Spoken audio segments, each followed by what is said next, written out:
I'd like to thank the Special Envoy, Jorge Sampaio, for launching this initiative and for inviting us all to speak at this very, very important HIV-TB Global Leadership Forum. Like the Director General of WHO, you can't hear me? Microphone is on. I have to get, someone has to push my chair further. I'm too short. I won't, sorry, I won't start again, but I just want to continue from where I was. Like the Director General of WHO, I also grew up, got my training and did a lot of my clinical work in the mid-50s and early 60s, when we saw hundreds of cases of tuberculosis in our country. And since then, we've had a great deal of progress in treating it. But unfortunately, as I see around the world, this is now getting reversed. And with the HIV/AIDS, it's becoming a huge, huge issue. As the UN Secretary General Special Envoy for HIV/AIDS in Asia and the Pacific, I'm very much aware of the heavy burden of illness and death that tuberculosis causes in people living with HIV.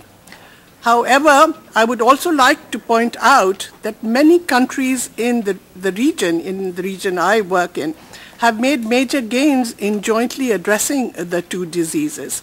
Countries such as Cambodia, parts of India and Thailand are providing HIV testing to large numbers of tuberculosis patients and providing access and appropriate HIV care and treatment for those who are found to be HIV positive and to tuberculosis treatment.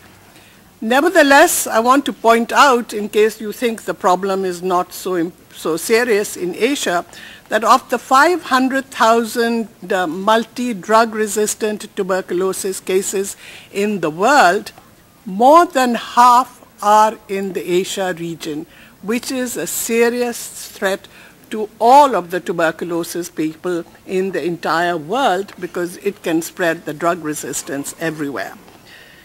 Given Thailand's advances in joint HIV/TB activities, it was appropriate that the most recent board of the UN AIDS Program Coordinating Board, that is the governing body of UN AIDS, was held in Chiang Mai in April.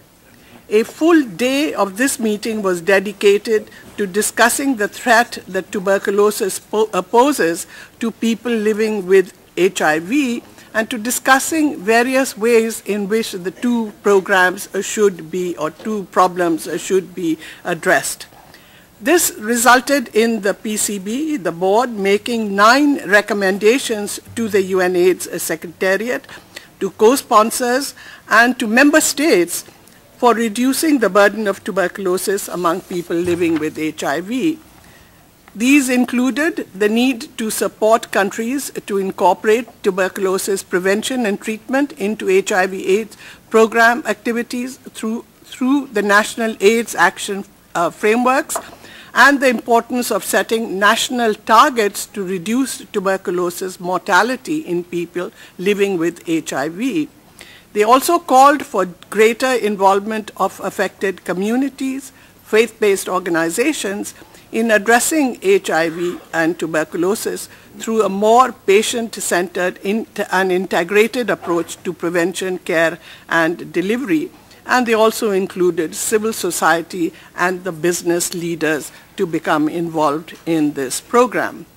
Member states can, of course, obtain these recommendations from the UNAIDS if they haven't got them already, and hope that they will resolve to implement them fully in their programs in the future.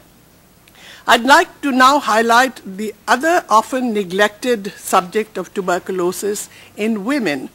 I think everyone has talked about all of the issues, but not particularly about women. Annually, over 3 million women develop tuberculosis, and about 750,000 women die of this disease. Tuberculosis, like HIV, affects women mainly in their economically and reproductive active years. Thus, tuberculosis not only affects women themselves, but impacts strongly on their children and, of course, on their families. TB is also a major cause of maternal and infant mortality, and I know, growing up as an obstetrician, working with women and poor women in rural areas, and now especially when it is associated with HIV. And maternal co-infection increases the risk of tuberculosis and HIV infection to the infant as well.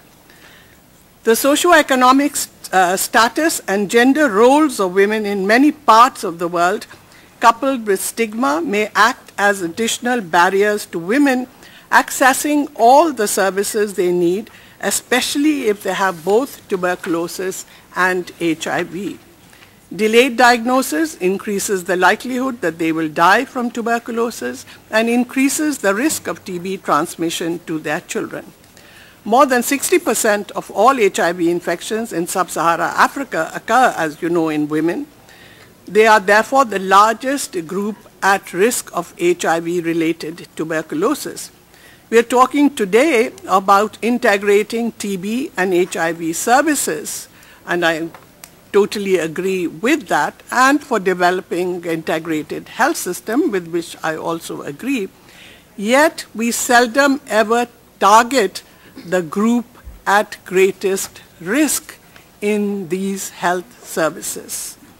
I would like to stress that we need to integrate tuberculosis and HIV HIV in services into reproductive and sexual health services, deliver routine tuberculosis and HIV screening and treatment for pregnant women at antenatal clinics as a public health priority, particularly in the high HIV prevalence settings, but indeed in all settings.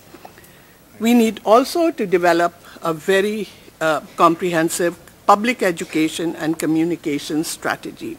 We need to be much more proactive in targeting TB and HIV services for women and empowering women to take more control over their health and the health of their families. Thank you.